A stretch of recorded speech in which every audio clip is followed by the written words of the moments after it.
পবিত্র মাহে রমজান উপলক্ষে নিম্ন আয়ের 10 লাখ পরিবারের জন্য সুলভ মূল্যে প্রোটিন সমৃদ্ধ খাদ্য সরবরাহের উদ্যোগ নিয়েছে সরকার। রাজধানীর উত্তরা, আজিমপুর ও মিরপুর সহ 25টি স্পটে দুধ, ডিম ও মাংস বিক্রি কার্যক্রম শুরু হয়েছে, যা চলবে পুরো রমজান মাস জুড়ে।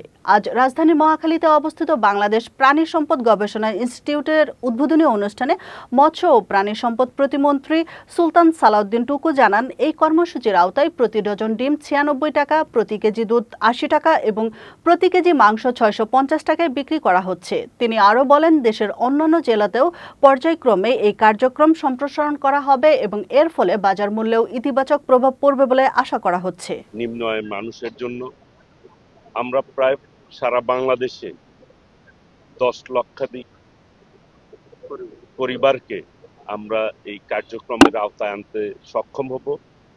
এতে করে বাজারের উপরে কিন্তু একটি নিয়ন্ত্রণ প্রভাব পড়বে, বাজারেও কিছু দাম কমে যাবে, যেটা সাধারণ মানুষও উপকৃত হবে।